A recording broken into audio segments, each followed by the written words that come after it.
Bienvenue au podcast Upika, le podcast pour les geeks de sport, où est-ce qu'on geek sur le sport avec d'autres geeks de sport. Le retour de David Yecker sur le podcast dans un autre coin du geek.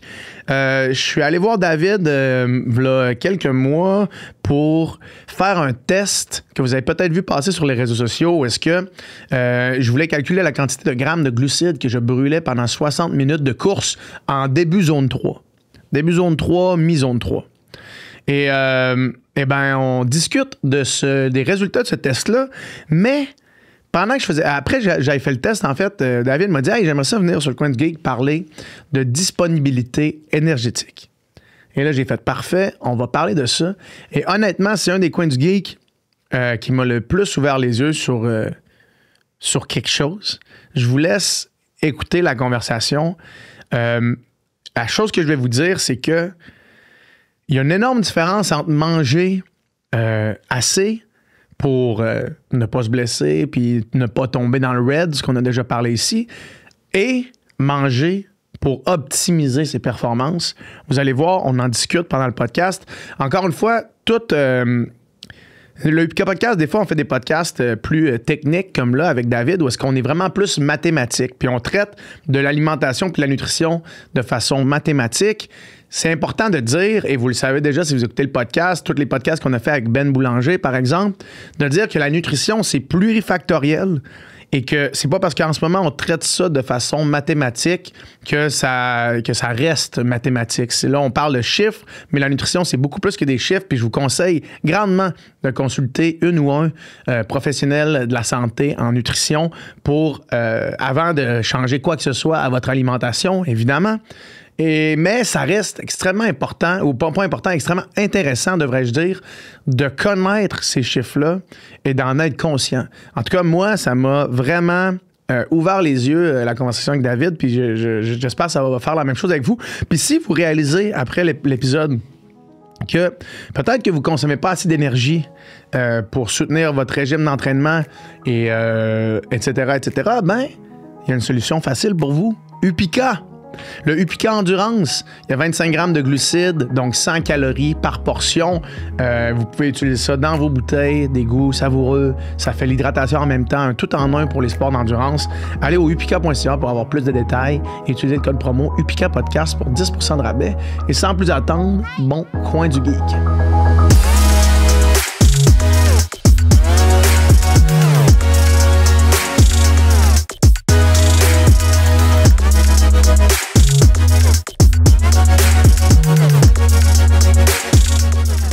Mais ça a bien marché, même. J'ai fait genre...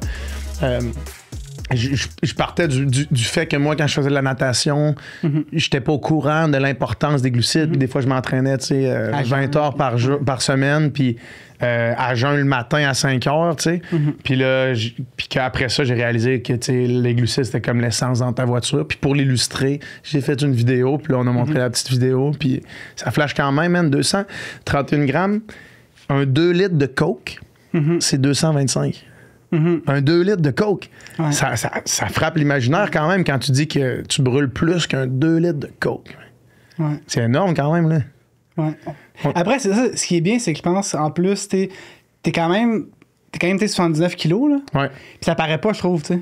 Que je pèse 79 kilos. Je sais pas. Non, mais tu vois comment dire? Il y a des athlètes là qui disent « Ah ouais! » Ouais. Pas dire tant que ça, mais c'est quand même OK, mais t'es quand même peut-être plus grand que moi. Puis tout, ouais, mais c'est pas, mes épaules qui sont larges quand même à cause du passé de natation. Quand tu nageais, t'es plus lourd que ça. Là. Mon plus lourd était à 196 livres. Ouais. Puis ça, c'est à mon pic performance à la fin de ma carrière. Je faisais du sprint. Ouais. Puis j'étais à 196. Mais tu sais, c'était comme d'un trapèze, d'un lat, d'un trapèze.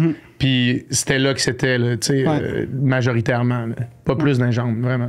Ouais, ça fait que le poids de natation, c'est normal aussi que le poids de peak performance, c'est peut-être plus dans le haut que dans le bas. Ben, surtout quand tu fais du sprint, comme je faisais. Ouais, mais même, en tout cas, même moi, dans le fond, longtemps pensé que 67 kilos, c'est bon. Puis dans le fond, en bas de 67, je suis plus faible puis je suis moins bon. Fait que tu dis, c'est comme si le poids le plus léger devient le poids de performance. T'sais. Ouais, exact. Alors qu'en réalité, finalement, le poids de performance, c'est pas ça. Là, moi, mon PB sur demi, c'est 70 kilos. Ouais, exact. Alors que je pensais que 67, je serais plus vite. Ouais. C'est la mentalité classique de plus t'es light, plus tu cours vite. Mais... Exactement. Puis après ça, c'est drôle que tu parles de ça, puis on tourne. Là, fait on va juste continuer la conversation avant de tomber dans le vif du sujet.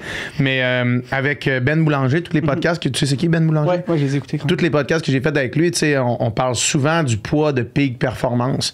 Puis tout ce qu'on a comme interprétation de c'est quoi le poids de peak performance est biaisé par la culture qui a été prédominante pendant aussi longtemps. Fait que là, on a tendance à penser que le poids de peak performance, c'est être mini, parce que tout le monde qui performait fucking bien était mini. Mais ça, c'est le plus gros biais, parce qu'il aurait peut-être pas mal mieux performé s'il était pas mini, tu sais. Ouais, puis un exemple là-dessus aussi, parce que je me suis dit, si jamais on va là, je me suis pris des notes pour tes watts par kilo, là, tu sais. Ouais. Le fameux watt par kilo. À quel point c'est pertinent, puis à quel point, j'ai même un exemple concret, de dire, quelqu'un qui pèse 60 kilos qui pousse 300 watts versus quelqu'un de 80 kilos à 360, puis comparer un peu. Oui, sur une montée de même, là, le petit va être meilleur, là, mais à part ça, t'es mieux d'être plus lourd, là, tu sais. À part sur la montée.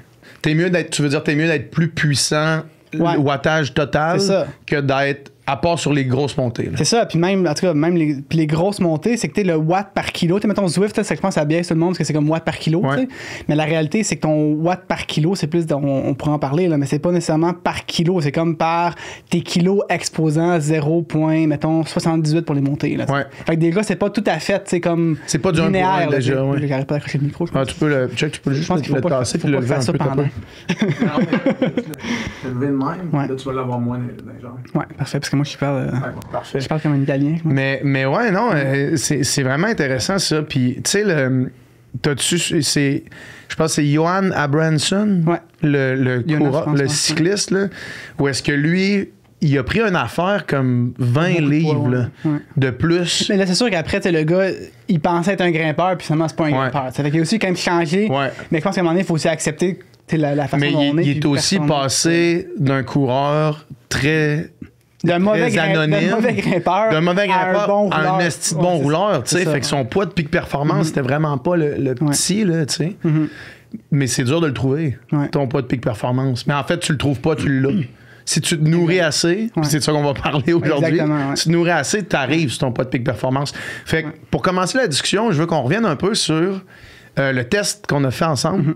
Je t'avais demandé de faire de m'aider à calculer la quantité de grammes de glucides que je brûlais dans une heure d'activité en zone 3. Peux-tu me parler un peu de comment on a fait ce test-là puis des résultats qui en sont jaillis? Ouais, ben dans le fond, on a mesuré... Idéalement, on aurait mesuré le VO2, donc la consommation d'oxygène, mais aussi le CO2. Dans le fond, vu qu'on n'avait pas le CO2 parce qu'on a un VO2 master, ben on a pris en fait le lactate pour un peu estimer l'oxydation des lipides.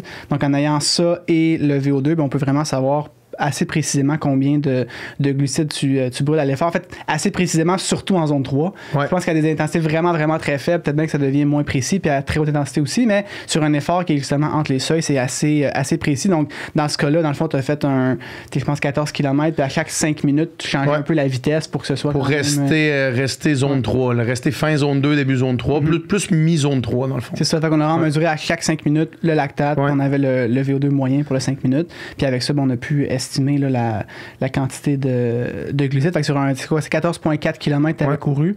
Puis la quantité, là, je pense que c'est 231 grammes de glucides. Puis la question qui était revenue le plus, que moi je me suis le plus fait poser, c'était sur la différence individuelle entre les gens. Parce que moi, quand j'ai partagé les résultats, ça frappe, là. C'est beaucoup de glucides, là. Pour quelqu'un qui pense que manger sa pomme... à 20 grammes de glucides avant d'aller courir, t'es all set pour une heure. C'est comme c'est démesuré la différence entre l'énergie, les glucides réels brûlés versus les glucides consommés. Mais le monde disait, ben là, est-ce que c'est parce que c'est toi? Est-ce que c'est parce que tu es habitué de consommer des glucides? Est-ce que c'est parce que tu es un ancien sprinter? C'est parce que tu es plus lourd? C'est parce que, tu sais, toutes ces raisons-là. Y a-tu vraiment des différences? Ou est-ce que tu es moins fat adapted que certains parce que justement tu consommes plus de glucides? Y a-tu vraiment des différences individuelles? Il y a des différences, mais tu sais, je pense que l'important, c'est déjà juste d'un point de vue comme dépense énergétique. Là. Si on prend tes glucides et lipides ensemble, ben la règle bien simple de dire c'est 1 calorie par kilogramme de poids corporel par kilomètre, c'est quand même assez... C'est une très bonne estimation. Puis dans ton cas, justement, quand on faisait l'estimation, avec l'estimation que je viens de dire, en fait, on mesurait 1137 calories, puis mesurer, c'était 1131. Fait qu'on est à 6 calories d'écart. 6 calories près, avec une estimation quand même très globale. Ouais, c'est ça. Après, c'est sur tapis roulant. Est-ce que dehors, ce serait un peu plus, peut-être, mais ça reste une bonne estimation. Puis souvent, pour l'avoir mesuré sur plusieurs athlètes, l'économie de course, T1, c'est comme un peu l'espèce de baseline, mais le plus économique que j'ai vu, c'est quelqu'un à 0,9 calories par kilogramme par kilo. Fait qu'on est 10% en dessous. Ouais. Mais ça, c'est quelqu'un qui fait des marathons puis qui a des alpha flag des pieds. T'sais. Fait que déjà, les chaussures aident à cette valeur-là, finalement. Ouais. Puis après ça, les plus hauts, ben, c'est rarement au-dessus de 1,2. Puis 1,2, c'est des gens très peu économiques. Souvent, c'est des débutants en course à pied. Là, fait que je dirais entre 1 puis 1,1, c'est assez comme commun. Fait que, en termes d'énergie dépensée, il n'y a pas une si grosse variabilité. Là, je pense. À mon avis, en tout cas, la plupart des gens vont suivre dans on va dire un range de 10%.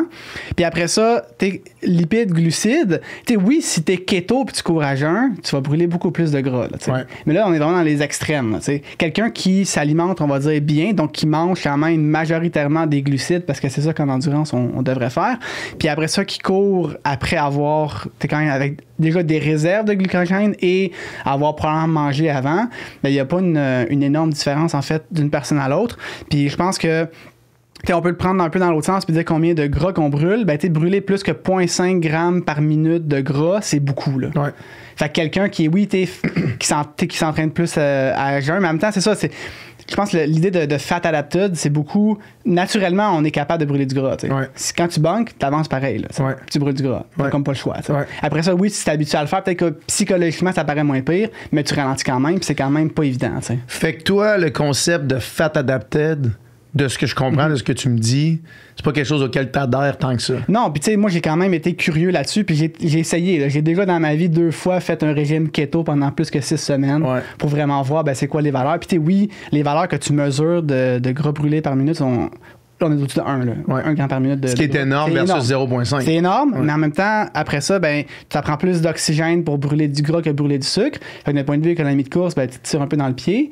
Puis après ça, je trouvais aussi que d'un point de vue, peut-être, en trail, par exemple, il y a quand même des efforts, même en descente, où tu as besoin de tes effets musculaires rapides, tu as besoin d'aller chercher comme peut-être plus de puissance. Puis quand tu es là-dessus, moi, je trouvais que ça fonctionnait pas très bien. Au final, oui, il y a des extrêmes, mais dans les gens qui s'alimentent normalement, même aller à 0,6 grammes par minute, c'est quand même déjà des grosses valeurs. Puis là, ces valeurs-là, c'est pour les athlètes qui sont quand même plus en forme. Plus que tu as un gros VO2, plus que tu peux brûler du gras aussi. Fait qu'il n'y a pas une si grosse variabilité. Puis je pense que l'erreur qu'on fait, c'est de se dire que là, je jog, je suis en zone 1, zone 2, je brûle beaucoup de gras. Non, là, c'est quand même assez rare, même au jog, qu'on brûle plus que la moitié de l'énergie vient du gras. C'est presque jamais le cas. Là, c'est presque le corps tout le temps, dans le fond. Là. Exactement. Je pense que même à zone 1, zone 2. Là.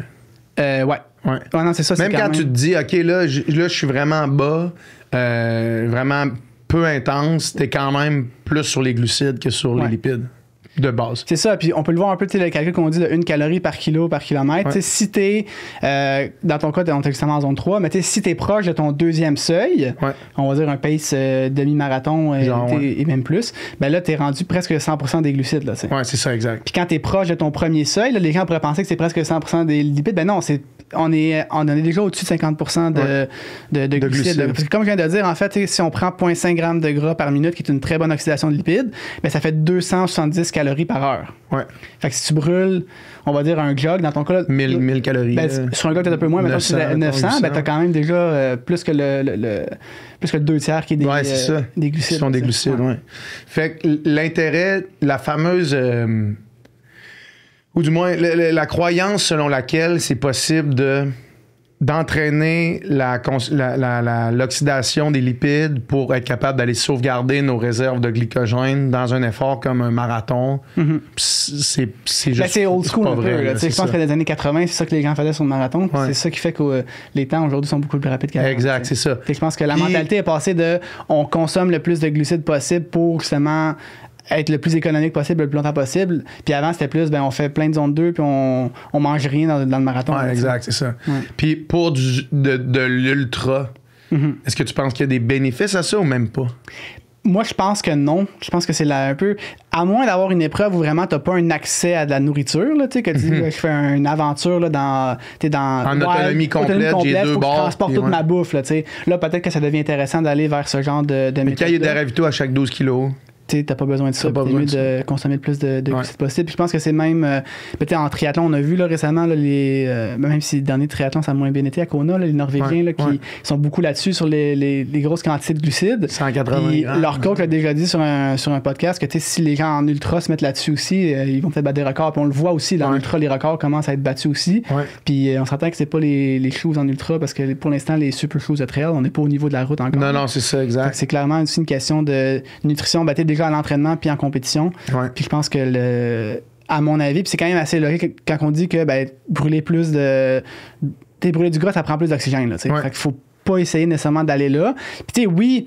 Puis peu importe à quel point tu t'entraînes pour le faire, ça va demander plus d'oxygène anyway. C'est ça. Pour le nombre de calories. Exactement, c'est ça. Tu ne deviens pas plus... je pense que c'est beaucoup une question de perception. Pour l'avoir fait le régime keto, je pense que tu t'habitues beaucoup à la perception, mais après 5 jours, tu brûles déjà plus de gras parce que tu n'as plus de réserve de sucre. Quand tu n'as plus de sucre, ton corps n'a pas le choix de brûler du gras. Tu n'as pas le choix, c'est ça. Puis quand tu n'es pas habitué, tu veux juste être ton zombie pendant toute ta semaine au travail. C'est peut-être plus dur un peu mentalement, mais une fois que tu t'es habitué à ça, c'était ça qui devenait plus facile. Mais il n'y a pas énormément, je pense, d'adaptation à long terme. Puis tous les gens keto vont dire mais ça prend 6 semaines. Moi, je l'ai fait 6 semaines. Puis oui, tu te sens moins comme de la merde après 6 semaines. Puis oui, tu peux performer, tu peux faire une performance, mais à mon avis, tu n'arriveras jamais au niveau que tu avais quand tu prenais beaucoup de carbs. Moi, je me suis déjà fait dire... j'ai fait mon PB sur demi-marathon à jeun. Mais ça, puis quelqu'un qui faisait une diète keto, puis qui se levait le matin à jeun, mais il aurait sûrement fait vraiment plus vite. Pas à jeun, pas keto, tu sais. Possible. Dans le même setup. C'est ça, possiblement. Puis après, il y a sûrement des outliers que pour des raisons X, génétique, ça fonctionne quand même un peu mieux. Là, qui ont vraiment beaucoup de difficultés avec les glucides, par exemple, au niveau de la tolérance, puis ça. Mais je pense quand même qu'on est mieux de travailler cette tolérance-là. Puis tu sais, c'est sûr que quelqu'un qui s'alimente pas sur un marathon, puis après ça, qui devient keto, qui performe mieux keto, c'est sûr que là, t'es rendu plus adapté à courir un marathon sans rien manger. Mais si tu consommes plus de glucides sur ton marathon, tu devrais être plus rapide. Là. Je comprends. Puis une autre question qui m'est revenue, c'était, admettons que dans une journée où est-ce que je fais pas de carb load, je fais pas je mange normalement, on avait parlé à peu près 500 grammes de glucides dans mes réserves de glycogène. Si je brûle 231 grammes dans une heure de course en zone 3, qu'est-ce qui se passe au niveau de ma performance quand je vais gruger dans mes réserves? Parce que l'idée, tout le monde comprend le bunk, de quand tu arrives à 0, tu bunks. En fait, tu bunks avant d'arriver à 0 parce que ton corps veut pas que tu te rendes à 0. OK, mais mettons, tu bunks quand tu arrives au bout, quand tu arrives proche de la fin. Tu sais. Mais qu'est-ce qui arrive quand les réserves diminuent? Fait que c'est quoi l'intérêt de garder le plus plein possible pendant l'effort? Est-ce que plus ça diminue, plus tu perds des fonctions musculaires ou de l'efficacité, ou comment ça marche?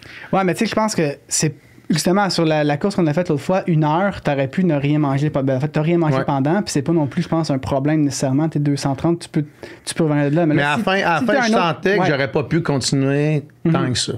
Parce qu'après, ça dépend aussi c'est quoi tes réserves au départ de ça. Puis après ça, c'est un autre training l'après-midi. C'est beaucoup ça, je pense, c'est la récupération surtout qui est affectée. Parce que refaire un stock de 230 grammes de glycogène, c'est quand même plus dur que de refaire un stock de, on va dire, 100. Parce que tu en as consommé, mettons, une centaine pendant. Là, je pense que c'est quand même ça. Mais le mécanisme exact sur... Puis ça qui est quand même compliqué, parce que comme on a dit, t'es juste le bunk. T'es pas vraiment à 0. Fait que c'est quand même ton cerveau qui te protège pour pas que tu arrives à 0. Fait qu'il y a quand même aussi un aspect de... quand il y a des glucides qui rentrent dans ta bouche, ton cerveau, il y a de l'énergie qui s'en vient, je peux continuer à faire un effort plus longtemps. Fait que je pense à cet aspect-là. Mais c'est beaucoup, je pense, la récupération. Puis tu sais, On a longtemps dit, il faut déjà manger un repas très proche après l'exercice, mais quand tu t'alimentes pendant, ben, tu as moins cette nécessité-là de manger immédiatement après. C'est peut-être moins grave si tu t'attends un peu plus. Puis après ça, moi, je suis pas nutritionniste, là, puis c'est ça qui est intéressant dans ce podcast-là. Je pense que c'est une thématique plus nutrition, mais pour y avoir pensé un peu, oui, j'ai pas les. Je suis pas nutritionniste, mais je pense qu'un nutritionniste pourrait pas aller dans une approche aussi mathématique que ce qu'on va faire aujourd'hui. Oui, exact. Parce que l'approche humaine en nutrition est hyper importante. Un nutritionniste qui dirait c'est des maths, on s'en fout, ben, ça passe un peu pas très bien, alors que moi, en tant que physiologiste et entraîneur, ben, je peux un peu plus aller là, je pense. Mais clairement, parce qu'on va... On conseille tout le monde de consulter un nutritionniste après l'écoute de ce podcast-là, d'ailleurs. Si vous avez... Parce que c'est ça, là, on parle beaucoup, c'est très mathématique, mais je pense que quand on voit ça trop mathématiquement, ben, ça peut amener des problèmes de tout compter. Allez écouter les podcasts avec Ben Boulanger, puis après ça... Mais on pourra en reparler aussi un peu peut-être tantôt, mais je pense qu'il y a aussi une question de disponibilité énergétique qui s'étale aussi, pas seulement comme sur une journée, mais aussi pendant la journée. Puis quand tu crées un gros déficit à un moment dans une journée, c'est quand même démontré que ça peut vraiment nuire à la performance. Fait que c'est pas juste de dire, il faut que dans ta journée, si tu as brûlé tes 4000 calories, il faut que tu en manges 4000. C'est aussi de dire qu'il faut pas que tu aies un moment dans la journée où tu es vraiment dans le trou. Là, puis il faut pas avoir un moment dans la journée où tu en manges 4000 one shot non plus. C'est ça, c'est pas efficace parce que déjà pour l'absorber, c'est pas évident, mais je pense que de pas se créer un gros trou, fait que d'aller faire, mettons, de se lever, pas déjeuner, aller courir à jeun, ben là, tu te crées un trou, puis là, c'est là que la récupération va vraiment être plus affectée. Là. Fait que ça, au niveau des courses du Nord, par exemple, mais après ça, si on dépasse ça, puis que là, on tombe dans un mode où est-ce que tu dis, OK, ben, finalement, si j'ai 500 grammes de glycogène dans les muscles, puis que je cours 2 heures, à la vitesse que je faisais, je suis rendu à mon 500 grammes, là, direct. Là. Fait que c'est à partir de quand à partir de quand est-ce que le cerveau il se met à dire wow. Ben dans ton cas, tu dis que tu le sentais déjà à la fin de l'heure. Ouais, c'est ça. Puis sûrement que. Puis en plus, je me souviens plus le pace exact, mais je pense que c'était plus lent que ton pace marathon. Ah, c'était 25 secondes plus lent. Là. C'est ça. Fait que à pace marathon, ben t'aurais clairement pas fait ton marathon à ce pace-là sans rien manger. Là, c'est quand même plus évident. Puis, fait que je pense que c'est ça, c'est vraiment tout le temps garder en tête que au deuxième seuil, tu brûles pratiquement que des carbs. Puis pace marathon, t'es quand même pas si loin que ça de ton. T'es à côté, t'es juste à côté. Fait que c'est super important. Puis ça dépend du en 5 heures, ben, il va être plus à son LT1, mais encore une fois, même à LT1, on brûle quand même beaucoup de lipides, de glucides. Cool. Fait que t'as préparé quelque chose au niveau de la demande énergétique, la dépense énergétique, de la disponibilité énergétique. Je me rappelle que tu m'avais parlé de ça, il y a déjà un bout, que tu avais dit, hey, ça serait le fun de faire ça là-dessus. Moi, j'ai déménagé à Québec, on a comme pas eu le temps de se revoir. Puis là, quand je suis venu, justement, tu m'as rappelé ça. J'ai fait, oui, Chris, c'est vrai. Parlons de ça. Fait que je te laisse aller, puis moi, je vais poser des questions comme à mon habitude. Ben, je pense déjà, là, pour la dépense à l'exercice, on a fait le tour un peu, je pense, en disant la fameuse règle du 1 calorie par kilomètre, par kilogramme. Ça, c'est quand même assez bon. Après, tu es plus dans... Puis moi, j'ai fait le test parce que je voulais avoir la valeur la plus précise possible. Mais si on est à 7 calories avec un estimé, le monde chez eux, ils peuvent venir te voir s'ils veulent avoir un test précis comme moi j'ai fait, mais l'estimé est quand même assez efficace. Puis tu sais, pendant un test incrémental de lactate, moi je mets quand même ces valeurs dans les rapports. Tu as tes valeurs pour chaque intensité. Là, oui, tu fais juste 3 minutes à chaque intensité, fait qu'à quel point c'est ça tout le temps, peut-être pas tout à fait, mais encore une fois, c'est assez précis. Puis quand tu fais le test avec le VO2 max, tu as ton économie de course aussi entre les seuils, fait que tu sais, ben moi c'est-tu plus 1, c'est-tu plus 0.9, mais après ça, tu sais, je pense qu'il faut pas non plus, puis c'est ça peut-être le thème de la discussion, c'est que là on parle de chiffres, on parle de trucs précis, mais au final, c'est toujours estimé, là. Juste les valeurs sur ton emballage de pâte, là, ben les calories qui sont écrites là, puis les glucides sont estimés. C'est estimé, là. C'est pas hyper précis. En fait, dans le Ipika, je sais pas à quel point vous avez c'est quoi les normes pour le. Tu dois savoir un peu, là? Ouais, ben, t'as un pourcentage, t'as le droit à un pourcentage de comme 5%. C'est ça, t'as le droit à 5% off, tu sais. Puis, tu sais, c'est dur parce que, mettons, juste l'exemple de Upica, c'est un bon exemple parce que oui, on sait combien de grammes de carbs on met dans le Upica. On sait directement combien de grammes de carbs, mais chaque saveur a un dosage différent de sucralose et d'acide citrique pour le goût. Fait que chaque saveur, techniquement, change de 1 ou 2 calories sur l'emballage. Fait que ça reste un estimé c'est ça, 5%. très... Ça donne comme c'est ça, exact. Puis je pense qu'il y a des études qui montrent que des fois, ça peut être facilement 10% d'écart sur des produits plus naturels. Peut-être qu'il y a des règles différentes dans d'autres mais 5%, champs, ça donne déjà un peu de marge de manœuvre. Exact. Puis après ça, la quantité que ton corps va absorber aussi n'est pas tout le temps 100%. Là, fait qu'il y a beaucoup d'imprécisions. Mais là, si on part vraiment de la base dépenses énergétiques dans une journée, anciennement, en fait, il y a un des systèmes qu'on utilise quand même beaucoup, c'est vraiment de considérer qu'il y a comme trois, tu sais, passé en trois, tu as un peu le métabolisme de repos, qui est vraiment la dépense énergétique quand tu fais rien. Puis ça, on peut le mesurer, en fait, là, le VO2 le matin au réveil pendant 10 minutes. Puis c'est quand même quelque chose qui est intéressant, mais encore une fois, je pense que l'erreur que des fois que les gens vont faire, c'est de se servir de ça pour se dire, ben au repos, je dépense tant. Donc là, je fais mon calcul de calories quotidiennes par rapport à ça, alors qu'on sait que quelqu'un qui mange pas assez va avoir un métabolisme qui ralentit. Donc là, tu pars d'un métabolisme qui est déjà ralenti, puis tu calcules par rapport à ça. Fait que c'est comme un peu de te tirer dans le pied puis de te garder dans un état où tu n'es jamais comme performant. J'avais vu, je me rappelle à l'université, on faisait n'importe quoi au niveau de l'alimentation, vraiment. Là, puis même si on s'entraînait vraiment fort, on était fuck all au niveau de ces connaissances-là. Puis je me rappelle qu'à un moment donné, j'avais lu, puis peut-être que c'était pas précisément, là, mais c'était genre, si à la place d'être à jeun le matin, tu manges 2 toasts, tu brûles au final, dans ta journée, 200 calories de plus. Là. C'était de quoi de même? Là, genre, rebrûles tes toasts. Démesuré, tu rebrûles tes toasts. Genre, fait, pourquoi tu les... Fait, ça, c'est un exemple de ça. Puis... L'autre portion, c'est une des portions, c'est l'effet thermique des aliments. Donc, quand on mange, de brûler dans le fond, de digérer, d'absorber puis de stocker les calories, ça prend de l'énergie aussi. Puis une autre composante, après, c'est la dépense liée à l'exercice, mais aussi à toutes les activités physiques, finalement. Fait que ça, c'est comme un peu le truc de base, mais en même temps, c'est comme dur de savoir c'est quoi ces valeurs-là puis de les calculer. Fait que là, ils sont arrivés avec un système peut-être un peu plus pratique, surtout pour je pense, les athlètes.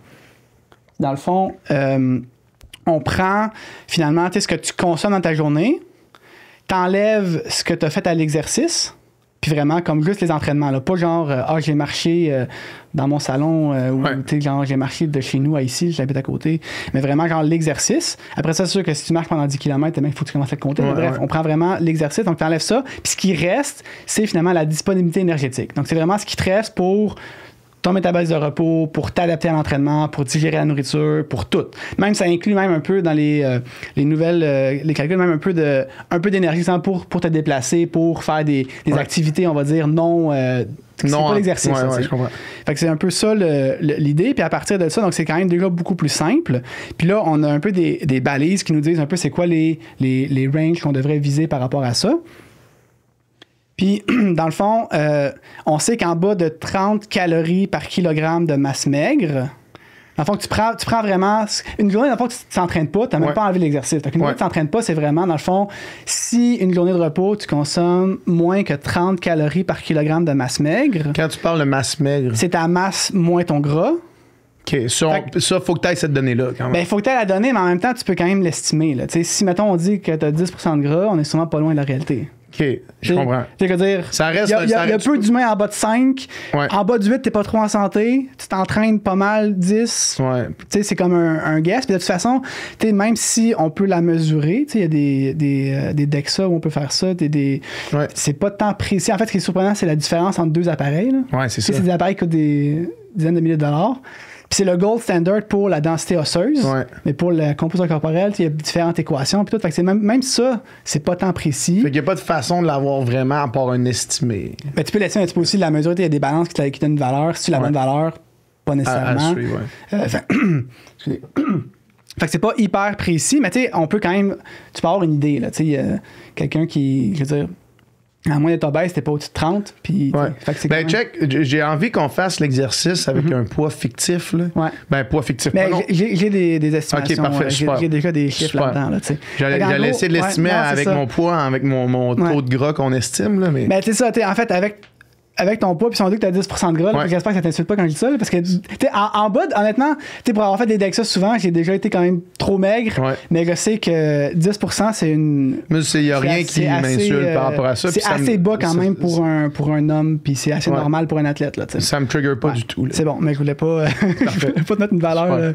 Fait, dans le fond, dans ton cas, si on prend le... 30 calories en fait fois ton poids, en fait j'ai juste calculé pour l'optimal, mais ça doit être environ, je pense, 2200 quand même calories là, 2200 calories, ça c'est si on enlève. Dans le fond, c'est en dehors de l'exercice, il faut que tu manges 2200 calories par jour, à peu près là, j'ai pas la valeur précise là, mais c'est beaucoup de calories. C'est beaucoup, c'est ça. Puis là, oui, si tu faisais jamais d'exercice, peut-être qu'au final, tu serais un peu moins, ce serait correct, mais là on considère qu'il faut que tu t'adaptes à l'entraînement, il faut que tu aies assez d'énergie pour. Ouais. C'est ça, là, tu parles à des athlètes ici. Le monde qui écoute le UPK podcast, c'est des athlètes, c'est pour des athlètes qu'on discute là. Mais quand même, je pense que même quelqu'un de sédentaire, d'après moi, si tu calcules le métabolisme de repos plus ce qu'il a besoin pour digérer la nourriture, toi, c'est quand même sûrement des valeurs qui sont pas si loin de ça. Là. Mais en tout cas, dans ton cas, ce serait. Donc, en bas de 2200, il y a des bonnes chances que si t'es là longtemps, tu vas développer le RED, mettons. Ouais. Ça, c'est quelque chose qu'on sait. Mais là, le optimal, c'est 45 calories par kilogramme de masse maigre ou plus. Ça, c'est le optimal. C'est ça. Pour t'adapter de façon optimale à l'entraînement, on aimerait ça que tu sois à 45 ou même plus. Excluant l'exercice. C'est ça. Puis là, le calcul que tu m'as fait, c'était 30. 30. Ça, c'est genre vraiment, c'est comme. En bas de ça, t'es risque dans le problème. Mais là, il y a comme une grosse zone grise où t'as pas nécessairement de problème de RED, t'es pas nécessairement en train de te blesser à chaque fois que tu cours. Ouais. Mais dans le fond, t'es pas non plus optimal. Puis, à mon avis, je pense que la plupart des gens sont dans cette zone-là. Puis, j'ai dit ça, peut-être moi aussi. Là. Ouais. Tu sais, je veux dire, si je fais pas attention de manger assez quand je m'entraîne beaucoup, je suis sûrement dans l'espèce de zone grise où je mange assez pour pas avoir nécessairement des problèmes, mais je mange pas nécessairement de façon optimale pour être sûr de vraiment bénéficier de chaque entraînement et de vraiment adapter de façon optimale. Puis ça donne combien dans le même calcul pour 45? Ça donne 3200 pour toi, mettons. Ça, c'est démesuré. C'est énorme, c'est ça. C'est énorme, c'est massif. C'est ça. Après, on dit ça, puis si tu calcules pas tes calories dans ta journée, tu sais pas trop c'est combien que tu manges anyway, mais il reste que si tu fais le travail, parce que la différence, dans mon cas, je sais que pour moi, il y a une différence de 900 calories entre le genre de danger à 30 puis le optimal à 45. Puis dans ton cas, c'est un peu plus que 1000 calories d'écart. Là, c'est beaucoup, là. Puis dans le fond, c'est ça. C'est pour ça que je dis qu'il y a souvent beaucoup de gens qui sont là-dedans. Puis ce qui est intéressant, c'est qu'ils font beaucoup d'études maintenant où ils prennent des athlètes, ils les mettent en genre en bas de 30 pour voir l'effet, puis les performances sont dégueulasses puis tout. Mais je regrette qu'ils fassent une étude un jour où on donne 45-50 calories à des athlètes pour voir à quel point ils thrive, à quel point ils sont bien. Parce que moi, je l'ai fait un certain temps, c'était plus facile à l'époque, je vivais seul. Fait que compter sa bouffe quand tu es tout seul, c'est plus facile que quand tu es en couple. Mais j'avais fait ça pendant quelques semaines, puis au final, des fois, 900 calories de plus, des fois le soir, j'étais comme Chris, faut que je mange un repas de plus, là, tu sais. Des journées où tu t'entraînes beaucoup, t'es comme oh shit, là, tu sais. Puis après, ben, tu le fais, tu dis, je vais manger un repas de plus, puis tu dis comme, au début, tu la culture du sport de dire, je vais prendre du poids, poids. Puis tu te rends compte, ben, tu te prends peut-être, tu sais, que tu prends une livre ou deux, là, mais pas plus, ça te juste beaucoup plus d'énergie pour t'entraîner. Puis c'est là que j'avais fait mes plus gros volumes d'entraînement, j'avais fait des semaines pratiquement 200 km, j'avais couru mon PB sur demi, tu sais. Fait qu'au final, des fois, c'est comme de le faire, puis je dis pas aux gens qu'il faut commencer à compter ses calories pour manger assez, mais je dis si dans ta vie, un jour tu sais que tu veux compter tes calories, je pense qu'il faut que ce soit plus pour t'assurer d'en manger assez que de restreindre. Que pour restreindre. Là, fait que je pense que ça, c'est quand même quelque chose qui est... C'est fou, man. C'est fou ce que tu viens de dire là. Puis c'est un bon follow-up au podcast. Tu l'as écouté le podcast que je viens de faire avec Ben? Ouais. Puis ce que je disais à Ben au début, dans ma prep marathon, c'est que moi, mettons, la différence entre quand j'étais en voyage puis qu'au final je mangeais pas vraiment ou très peu puis que je ressentais pas la faim nécessairement versus là je suis revenu dans mes affaires puis je mange activement vraiment plus, je le ressens pas vraiment au niveau de la faim ou de la satiété, mais je le ressens crissement au niveau de mon énergie. Là. Mais la différence entre 2200 puis 3100 ou 3300, c'est énorme. Là. Puis même 2200, là. Même 2100, mettons, là, le 30 grammes par kilo de... 30 calories par 30 calories, là. Même 2200, là, une journée où est-ce que tu fais plusieurs affaires, puis tu travailles, mettons, puis que tu prends un café ou deux, puis que tu manges un croissant sur le côté, là, ça se peut que tu prennes pas 2200 calories. Là. 2200 calories, c'est quand même pas mal de calories. Puis ça m'est arrivé souvent, je suis sûr, dans ma vie. Comme là, matin, là, je suis pas chez nous. Je suis genre chez ma soeur. Je viens au studio ici pour travailler. Je vais aller courir tantôt. Je vais peut-être manger au resto à soir. Je vais peut-être me commander un Uber Eats ici. Là. Ça me surprendrait pas, man, que je sois en bas de 2200 calories aujourd'hui. Là. Puis je m'entraîne. Surtout si tu prends l'entraînement, en fait. En plus. Normalement, il faut que tu enlèves l'entraînement de ça. Là, c'est ça, exact. Là, je vais aller jogger tantôt. Là. Fait que tu rajoutes 1000 calories au-dessus de ça. Comment ça fonctionne quand tu rajoutes l'activité physique? C'est ça, dans le fond, si tu cours, puis encore une fois, la règle du 1 calorie par kilogramme, c'est une bonne estimation. Fait que si tu vas courir 10 km, ben, dans ton cas, ça fait un peu moins de 800 calories. Puis dans le fond, ça, c'est... Tu rajoutes ça à ton 45 Puis ce qui est intéressant, c'est que peu importe la vitesse, finalement, des fois, les gens ne comprennent pas ça, mais si tu jogues lentement, tu dépenses autant de calories pour 10 km. Tu en dépenses moins par heure. Par heure, c'est ça. C'est comme plus facile de maintenir l'intensité. C'est plus facile de le calculer par kilomètre. C'est ça, beaucoup plus facile. Puis après ça, c'est quand même une bonne estimation. Fait que normalement, tu prends tout ce que tu as mangé, moins ce 800 calories-là. Puis ce qui reste, c'est ta disponibilité énergétique. Puis c'est ça qui devrait être au gros minimum, on va dire, au-dessus de 30, là, puis ça, c'est sûrement, on espère que c'est le cas. Puis après ça, idéalement, pour être vraiment optimal, au-dessus de 45 calories par kilogramme de masse. Ça me... Puis c'est ça, moi quand j'avais commencé ça m'explose la tête, ce que tu viens de dire. C'est intéressant, moi, quand j'avais commencé à un peu m'intéresser à ça, parce qu'on a quand même on avait des projets un peu là-dessus à l'INS l'année passée, puis là, j'étais comme, je vais l'essayer, moi, voir ce que ça fait si je prends 45, tu sais. Puis là, tu te rends compte que... Puis tu sais, des fois, c'est ça, c'est dur, en fait, de calculer ses calories, mais si tu fais juste une journée ou deux dans ta vie... Tu le calcules une semaine. Prends une semaine, calcule-le. OK, dans le fond, finalement, mes 3 repas puis mes 2 collations, peut-être bien que ça devrait être plus 3 repas puis des grosses collations au point où c'est des repas, là. Tu sais, quand tu t'entraînes beaucoup, puis ça dépend, c'est ça dépend d'entraînement, mais tu sais, je pense que des fois, c'est ça qui est dur aussi avec un travail, tu sais, où tu as une pause de midi pour manger. Des fois, juste les restrictions qu'on a avec un travail comme classique de 9 à 5, ben c'est là que des fois, il faut que tu double down le soir. Mais après ça, on va le voir aussi, tu sais, d'avoir une répartition dans la journée qui est quand même... qui te permet de pas avoir des gros déficits, c'est quand même important aussi. Fait que de tout compenser le soir, c'est pas la meilleure non plus des stratégies, là, finalement. Là.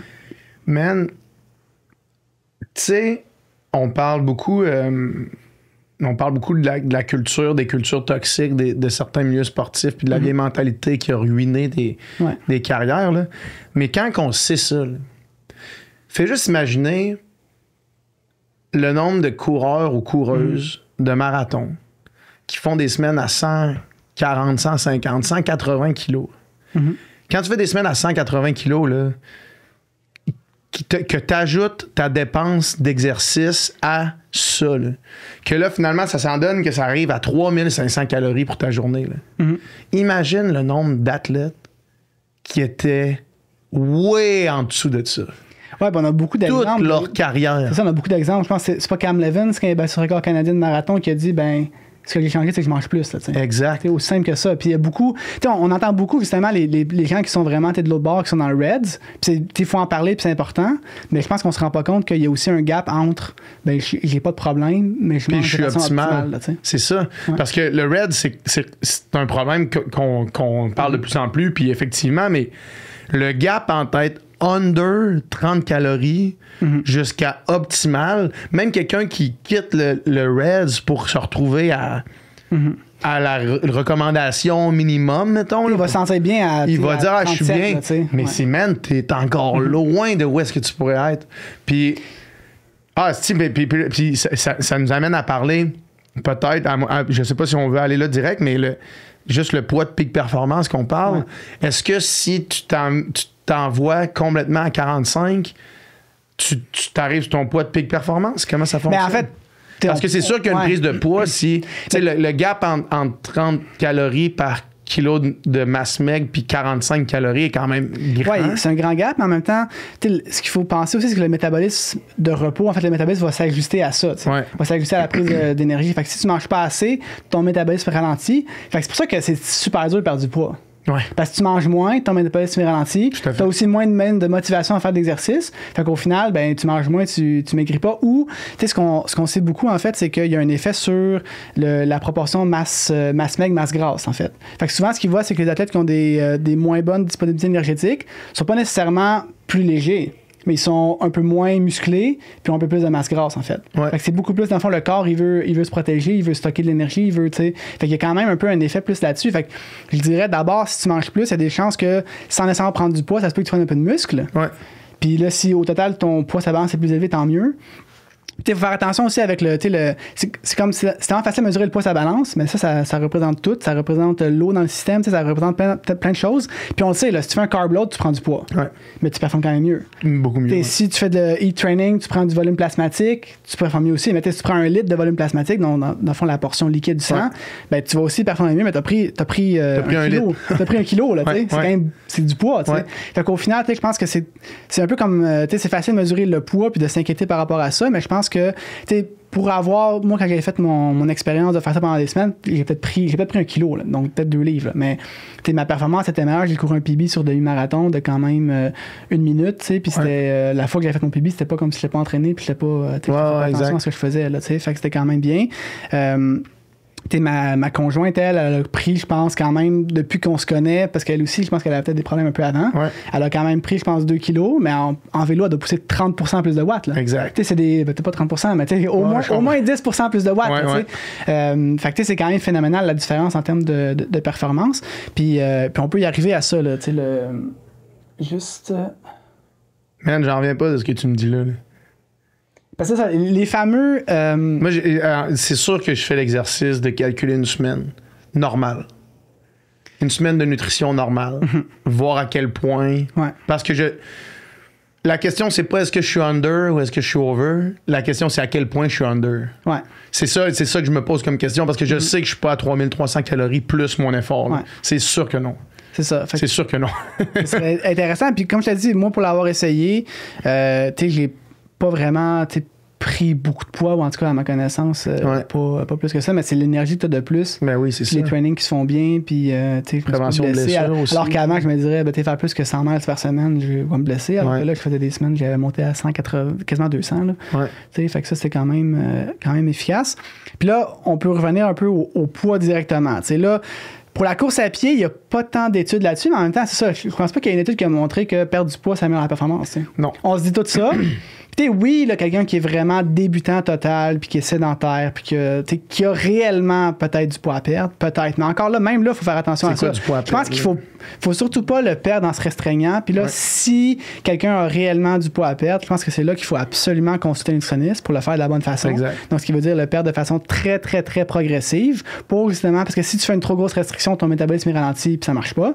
Donc, il faut vraiment faire une restriction très progressive, s'assurer d'avoir tous les nutriments. Puis ça, là, c'est vraiment un cas de. Ça prend un nutritionniste, un suivi serré. Selon moi, quelqu'un qui veut perdre du poids en faisant du sport puis en performant, t'as pas le choix. Puis souvent, c'est un peu un compromis aussi que pendant le temps que tu perds du poids, ta performance va pas nécessairement s'améliorer. Puis c'est pour ça que moi, je suis plus d'avis de dire qu'il faut toujours travailler plutôt sur la performance puis les watts. Puis se dire, si le poids change, le poids change. Ouais. Mais faut pas trop y penser. Puis là, justement, les exemples que moi j'ai été, on part plus sur du vélo. Ouais. Parce que dans le fond, c'est des watts. C'est beaucoup de cyclistes qui nous écoutent aussi. C'est ça, aussi athlètes. Tant mieux. Fait que dans le fond, les exemples que moi j'ai fait ça rapidement là, hier. Là, j'ai un athlète de 60 kg qui pousse 300 watts. Puis là, 300 watts, on va dire que c'est son FTP, mais ça peut être 300 watts pour n'importe quel pour une durée X qui est la même que pour l'autre. Ouais. 60 kg, 300 watts. Puis l'autre athlète, 80 kg, 360 watts. Le vite comme ça, t'as peu. Le plus petit, c'est 5 watts par kilo.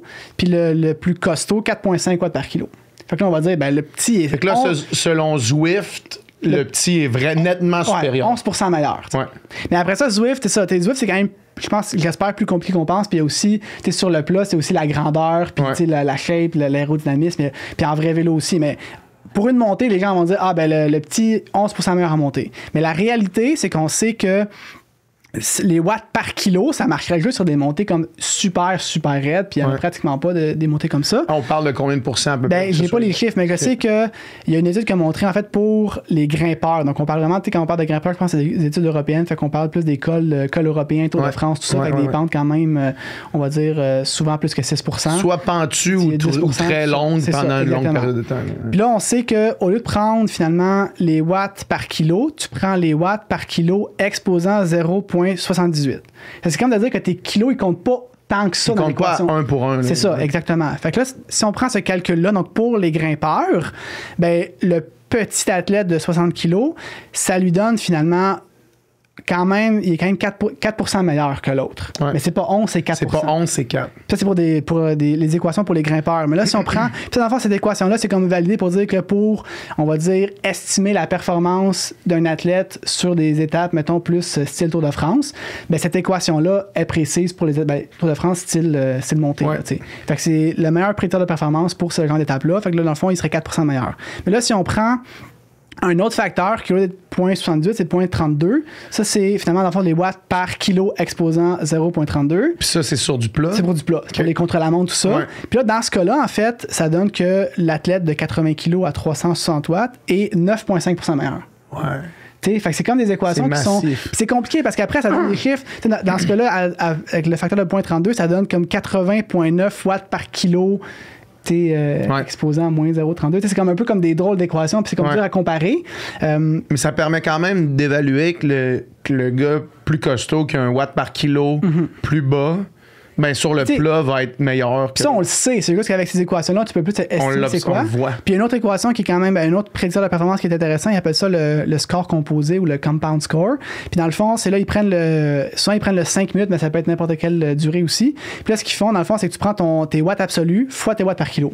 Fait que c'est basique, là, dans ce cas-ci, c'est comme 300 fois 5. Puis dans le fond, ça donne 1500. Puis l'autre, ça donne 1620. Fait que l'autre serait 8% meilleur. Mais encore une fois, ce score-là serait peut-être un peu mieux pour des trucs un peu plus plats. Mais quand même, ça donne une bonne idée. Puis là, ce qui est intéressant, c'est que si on repart aux données qu'on avait pour le facteur en montée, donc on a dit que le petit athlète est 4% meilleur. Puis là, on pourrait se dire, ben là, maintenant, si l'athlète plus costaud gagne 4% de watts, ils sont rendus égales. Puis en fait, pour gagner 4% de watts, il faut qu'il passe de 360 à 375. Ben, c'est quand même beaucoup, mais je pense que c'est quand même faisable pour quelqu'un qui s'entraîne bien. Mais là, s'il veut perdre du poids, il faut qu'il perde 5% de son poids. Pour arriver au poids de l'autre. Pas au poids de l'autre, mais pour arriver au même niveau. Au même niveau. Puis ça, en fait, ça veut dire de passer de 80 à 76 kg, donc perdre 4 kg. Puis là, après ça, on va dire, ben oui, perdre 4 kilos sans perdre de watts. Ce qui est pratiquement impossible. C'est ça. Fait que c'est vraiment mieux de gagner 15 watts. À mon avis, il y a peut-être quelqu'un qui dit ça qui dit c'est facile de perdre 4 kilos. Ben, OK, mais je pense pas. Sans perdre de watts. C'est ça, sans perdre de watts. C'est ça l'affaire. Tu perds 4 kilos si t'es overweight. Peut-être que ça se fait, mais sans perdre de watts, c'est pratiquement impossible. Parce que des fois, les gens vont dire, mais si tu perds juste du gras, ben déjà, perdre juste du gras, c'est dur. Puis c'est beaucoup plus compliqué que ça. Là. En fait, pendant le temps que tu vas perdre ce gras-là, ben, tu vas moins bien t'entraîner. Fait que tu vas certainement perdre des watts aussi. Puis c'est ça qu'on sait de plus en plus, c'est que oui, de perdre du poids, théoriquement, tu dis, ça affecte mon VO2 absolu, ça affecte ma perf relative, mais la réalité, c'est que tu perds aussi en absolu tout le temps. Fait que c'est pas quelque chose qui est faisable nécessairement à court terme. Fait que à mon avis, toujours mieux de focusser sur les watts, la vitesse, l'entraînement, les calories. Puis au final, ça peut paraître simpliste, mais de dire que un des meilleurs podcasts de nutrition que j'ai écouté de ma vie, c'est Olaf Alexander Boo, le coach des triathlètes norvégiens, puis qui disait finalement que pour s'entraîner, ça prend des calories dans le fond. Que tu manges plus, tu s'entraînes plus, c'est plus fort. C'est super basique, mais la réalité, c'est que c'est un peu ça. Puis après ça, quand t'es pro et t'as le temps d'entraîner, ça fait plus de sens. Quand on est amateur puis qu'on n'a pas 30 heures semaine, c'est peut-être moins ça, mais il reste que même pour un athlète, justement, de moins haut niveau, surtout avec des horaires où c'est dur de manger autant qu'on veut, quand qu'on veut, ben c'est là que je pense qu'il faut quand même faire attention des fois à ça. Je dis pas à tout le monde qu'il faut commencer à compter ses calories, là, mais quand même juste de prendre connaissance puis de prendre conscience que... On part quand même avec la présupposition sur le podcast Tupika que c'est des gens qui sont quand même avides d'essayer de repousser leurs limites de performance. Là. Fait que, tu sais, moi, je suis pas inquiet de dire aux gens, si vous êtes intéressés d'essayer pendant une semaine de compter vos calories pour voir à quel point vous êtes... Parce que pas encore une fois, jamais dans une optique de restriction. Mais c'est qu'il faut pas non plus créer, je pense, l'autre problème contraire. Où tu deviens la peur de pas manger assez, puis la peur, puis aussi faire attention. Ça peut créer effectivement un autre problème. Les calories brûlées sur ton Garmin, à quel point c'est précis leur algorithme, à quel point il faut quand même faire aussi attention, je pense, avec, comme on a dit tantôt, l'imprécision du input puis du output. Au final, dans cette équation-là, il ne faut pas qu'on peut non plus... Mais si l'idée demeure de vouloir optimiser sa performance puis optimiser son entraînement, c'est quand même intéressant de le calculer. Ben, je pense que oui. Je pense que, Mais pourquoi... Puis peut-être que la réponse, je la sais déjà, mais je vais quand même te demander ton opinion là-dessus. Tu m'as dit... Olaf Alexander Boo qui dit... Plus de calories, tu t'entraînes plus, meilleure performance. L'équation la plus simple et logique qu'on peut imaginer. Pourquoi, v'là 10 ans, même pas v'là 35 ans, là, pourquoi v'là 10 ans, on était encore dans les Nike Speed Project avec le contrôle de calories, avec la culture de la restriction. Pourquoi est-ce que de l'époque de Chris Froome, man, il faisait des camps d'entraînement en prenant il appelait ça de la soupe à calories négatives, là? Ou est-ce que c'est genre de la soupe, ou est-ce que manger la soupe brûle plus de calories que la soupe. Tu sais, genre l'action de manger de la soupe brûle plus de calories que la soupe en tant que telle. Mais je pense que c'est la simplicité du poids. C'est comme un peu en vélo, tu sais. Ouais. Il y a encore bien du monde qui capote sur le poids des bicycles. Puis tout, on sait bien aujourd'hui qu'un vélo plus aéro, dans la plupart des conditions, c'est plus efficace, même s'il pèse plus que 6,8 kg. Ouais. Mais le poids du bicycle, tu peux le mettre sur une balance, tu le sais. Ouais. L'aérodynamisme du bicycle, t'as pas un wind tunnel à ta disposition, t'as pas une soufflerie à ta disposition, c'est pas facile à savoir. Puis c'est la même chose pour ça. Je pense que le poids de la personne, puis tu sais, ça se peut qu'à très court terme, si t'es un peu plus léger, ça se peut que ça aille un peu plus vite. Mais en même temps, c'est basé un peu sur. Je pense que c'est plus basé sur le fait que t'as des athlètes qui performent, qui sont légers. Donc tu dis, ben, pour performer, je dois être léger aussi, tu sais. Là, ce qui est bien, c'est que je pense qu'aujourd'hui, il y a beaucoup plus d'exemples d'athlètes qui sont un peu plus costauds, qui performent quand même bien. Donc là, on a plus d'exemples, je pense. Bon, on parlait de Christian Blumenfeld, par exemple, qui est quand même très costaud pour un athlète d'endurance. Ouais. Il y a quand même de plus en plus d'exemples, je pense, côté hommes et femmes. Puis je pense que c'est quand même bien pour l'avenir puis les futurs athlètes. Là, ouais. C'est fascinant, man. Puis c'est aussi, je pense, la question, mettons, en vélo. Justement, si on est dans le temps où on mange presque rien sur le bike pendant les rides, ben là, justement, ta capacité à brûler du gras puis tes watts par kilo peut-être sont plus importantes parce que c'est moins de la performance, finalement, que celle-là aujourd'hui. Alors que là, maintenant, quand tu t'alimentes de façon optimale, quand tu te gardes froid, quand tu es capable de pousser des gros watts pendant plus longtemps, ben là, ça devient quand même plus bénéfique, je pense, de focusser sur les watts que d'aller de l'autre côté. Là, j'entendais le podcast de Lance Armstrong là, qui font à chaque. Pendant le Tour de France, ils en font souvent, puis sinon ils font une couple de fois sporadiquement dans l'année. Puis il me disait que un des gros trucs par rapport à Tadej Pogačar, c'était qu'il raçait tout le temps à son poids d'entraînement. Fait qu'il brisait complètement l'espèce de pattern de comme, OK, là, tu veux aller au Tour de France, ben là, tu vas en camp d'altitude, tu perds 3-4 kilos pour aller au Tour de France. Lui, il était tout le temps, je pense que c'était quelque chose, il était à 65, je pense, kilos. Puis il était à 65 kilos. À l'année longue, à l'année longue. 65 kilos sur ses training rides, 65 kilos sur des classiques comme il vient de faire à Strade Bianche, 65 kilos au Tour de France, 65 kilos partout. Puis il fait juste augmenter il fait juste fuel à fond, puis être le meilleur qu'il peut à son poids de peak performance tout le temps. Puis il mange assez pendant le tour pour être à 65 kg du début à la fin du tour. Pour pas perdre de calories. C'est fou quand tu penses aux calories. Mental, Mais c'est ça, puis je pense que on voit de plus en plus ça, puis je pense que pour les athlètes amateurs aussi, là, c'est pas normal que l'hiver tu prennes 3 kilos, là, au printemps, c'est pas grave, on va courir plus, on va le reperdre. Je pense que t'es mieux d'avoir un poids, de jamais te restreindre, puis de toujours manger. Puis souvent, c'est ça, quand tu fais un certain niveau d'entraînement, il faut que tu te forces à manger. Là, exact. Par ta faim, tu mangeras peut-être pas assez. Fait que c'est pas juste de dire j'ai plus faim, je mange assez. C'est aussi peut-être de manger plus souvent dans la journée, je pense. Puis là, justement, je suis pas nutritionniste, mais c'est des trucs faciles là, de dire. Mais Ben, ce qu'il dit, c'est tu manges quand t'as faim, puis tu prends une bouchée de plus. C'est ça. Puis si tu manges juste comme 3 repas, des fois, tellement que t'as pas assez d'opportunités d'aller chercher un peu plus. Fait que tu manges des bonnes collations en plus. Puis on n'est pas là pour dire aux gens comment manger, mais je pense que. Puis le dernier élément aussi. Priorité aux glucides. Parce qu'il y a quand même une étude vraiment intéressante. Là, c'est une étude de McKay, collaborateur là, de l'équipe de Louis Burke, une chercheur qui a travaillé beaucoup là-dessus sur les régimes keto, low carb, tout ça. Puis justement, qui a travaillé là-dessus pour un peu montrer que c'était peut-être pas bon. mais quand même, tu veux jamais être choisi comme le cobaye de ces études. Là. Fait que toi, tu vas être dans le groupe. Mais en même temps, c'est ça, c'est intéressant parce que c'est avec des marcheurs olympiques. Un groupe de 28 marcheurs, en fait, l'étude qu'ils ont fait là. Puis il y en a quand même, je pense, là-dedans, qui ont déjà bien répondu à certaines de ces études. C'est quand même très curieux de participer à ça. Puis on fait 3 groupes, finalement. Un groupe keto, donc vraiment, on coupe complètement les glucides, mais on prend quand même, je pense que dans ce cas-là, c'est environ 40 calories par kilogramme de masse maigre. Fait un peu moins que le 45, mais je pense que tu dis environ. Fait que souvent que des fois, c'est une question aussi de compliance avec ce qu'ils devaient manger. Peut-être qu'il y en a qui mangent un peu plus, puis il y en a qui n'ont pas fait là. Mais il y avait un groupe vraiment keto qui mangeait assez. Il y avait un groupe tes contrôles qui est high carbs qui mange assez. Donc je pense que dans ce cas-là, c'est 65% de glucides dans l'alimentation. Donc c'est assez comme commun pour un athlète d'endurance. Puis il y avait un groupe finalement où il était en restriction calorique, mais assez énorme. Là. On était à 15 calories par kilogramme. Mais pas longtemps. Là. La moitié de la limite inférieure. J'ai pas noté la durée, mais c'est vraiment pas longtemps. Puis il montrait en fait plus des marqueurs, plus de santé. Puis il se rendait compte que finalement, si tu manges beaucoup de glucides, en restriction, t'es en LIA, finalement, en disponibilité énergétique faible, c'est moins pire qu'être keto sur certains marqueurs de santé. Fait que pour eux, ils disaient quand même que finalement, si tu manges les glucides, c'est quand même moins pire, en fait, de manger pas assez que si tu mangeais justement beaucoup de lipides. Puis là, c'est à court terme. Après, c'est les gens qui sont pro-keto vont dire ouais, mais quand tu t'habitues, c'est moins pire, peut-être. Là. Mais juste à dire que dans le fond, à court terme, dans le fond, de réduire vraiment les carbs, c'est pire que dans le fond de manger pas assez quand tu manges beaucoup de glucides.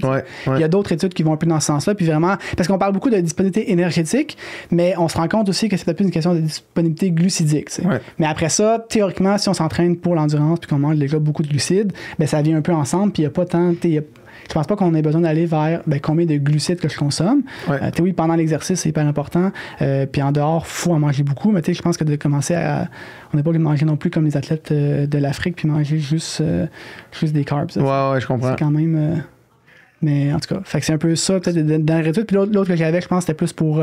au courant de la journée, on l'a vu un peu, là, de dire que même des gens qui mangent les disponibilités comparables dans une journée, ceux qui ont des plus gros déficits à un moment dans la journée. Donc là, ils mesurent vraiment à chaque heure. Donc, ils partent à minuit, tu es à 0. Là. Fait que là, jusqu'au matin, tu te mets un petit déficit, puis là, dans le matin, tu déjeunes, tu te remets dans le positif. Là, si tu cours à jeun, tu te recreuses un trou. T'sais. Puis dans le fond, de juste à dire que les personnes qui ont des plus gros déficits dans une heure dans la journée, ben eux ont plus de problèmes, en fait, là, de métabolisme de repos qui sont ralentis, donc des signes, en fait, de REDS, alors qu'ils mangent quand même plus que 30 calories par kilogramme de masse maigre. Mais souvent, c'est classique de dire tu te restreins toute la journée, puis le soir, ben tu compenses, tu manges beaucoup. Puis des fois, sans le faire même de façon, sans dire qu'on se restreint la journée, juste par nos horaires, des fois, tu le fais de façon inconsciente. T'as pas le temps de déjeuner, là, au lunch, t'as pas fait de lunch, fait que là, tu te prends quelque chose que... Quand t'es un athlète d'endurance, c'est aller prendre un petit repas. Des fois, c'est pas assez de calories. Juste ce que t'achètes, là, si tu veux acheter... ça coûte cher maintenant, la bouffe? Ben oui, mais si tu manges assez de calories, ben, ça t'a coûté au moins 30$. Mais fait qu'il y a quand même ça aussi. Fait que là, tu te ramasses à manger plus. Puis tu sais, oui, dans ta journée, tu es dans l'équilibre énergétique, mais d'avoir des gros déficits dans la journée, souvent quand tu t'entraînes, ben ça, c'est moins bon. Mais tu vois, ça, c'est le meilleur pitch pour Upika, dans le fond. Là. Tu sais, c'est la meilleure justification de toujours fuel ton entraînement. Puis c'est ça, que ce soit un jog easy, que ce soit un jog, un entraînement sérieux, un entraînement d'intervalle, whatever. Tu veux jamais te creuser un gros déficit. Là. Tu veux toujours éviter le plus possible ça, dans le fond. C'est ça. Surtout si tu as vraiment mangé un bon repas juste avant, puis tu sais que tu vas manger un juste après, puis c'est moins qu'une heure, fine. Fais-le sans rien, peut-être. Là, mais quand tu sais que tu pars pas nécessairement de façon optimale, puis qu'après, tu n'auras pas nécessairement le temps de manger, consommer pendant, c'est mieux. Puis, moi, c'est ce que je fais souvent sur tous mes trainings, quasiment. Juste d'un point de vue, si tu veux en compétition éventuellement manger 100 grammes à l'heure, 120 grammes à l'heure, de pratiquer souvent à le faire, c'est bien. Après, pas nécessairement sur un gars qui mangeait 120 grammes à l'heure. T'es pas obligé, c'est ça. Quand tu vas jogger 60 minutes, de commencer à te popper 120 grammes, c'est des mortaines à 5$, le shit. Mais tu sais, de prendre quand même un peu de glucides juste pour garder le système digestif actif, ça peut quand même être une bonne façon. Avec du piquant, en tout cas. Exact. Mais... puis c'est Charles Ouimet, quand il était venu ici, lui, il s'était fait inviter au camp de EF Education. Puis au camp, ils s'en vont sur une coffee ride. T'as 90 grammes dans ta bouteille plus un gel la première heure. Puis si t'apprends pas, il te force à en prendre quand il t'en redonne ton autre. Là. C'est comme finis ta bouteille. Sur des easy rides, dès le début, c'est comme on se met jamais dans le rouge. Là. Tout de suite, tu fuel.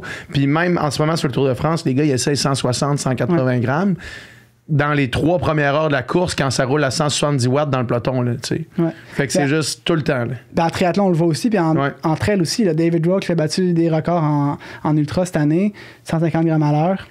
Comment qu'il prend à course, man? En vélo, je le comprends. Ben là, c'est beaucoup des gels puis du liquide, j'ai compris. Puis, il y a des gels maintenant qui sont plus gros. Il y a des gels de 40 grammes. Puis, à course, je pense son truc, c'est 150 grammes.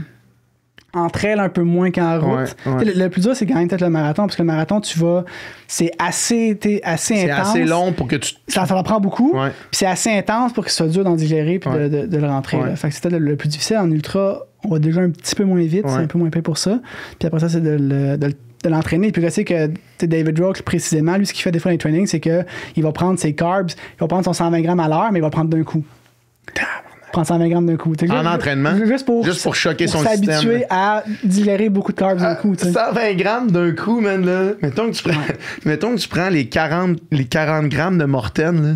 Faut que tu t'en claques 3 one shot, man. C'est tellement savage. Il est commandité par The Feed, là, tu sais. Je pense qu'il faut faire attention à tes logiques, ça. Puis même lui, il l'a dit souvent, là, le liquide, faire attention, là, prendre beaucoup de liquide d'un coup, ça peut quasiment être dangereux pour l'hyponatrémie. Mais en même temps, prendre 120 grammes de glucides en gel, faut que tu boives aussi, sinon tu vas te chier d'un c'est sûr que si tu prends que du liquide, là, prendre 120 grammes de glucides liquides d'un coup, ça risque quand même de causer des problèmes. Mais lui, c'est une des façons qui. Je pense pas que ce soit nécessaire. Moi, des fois, je pense qu'il y a des choses qui Je pense pas que c'est nécessairement prouvé non plus. Non, c'est ça. Puis c'est correct, là, mais moi, je pense que juste de faire beaucoup de rides ou de courses avec beaucoup de glucides, ça suffit. Là.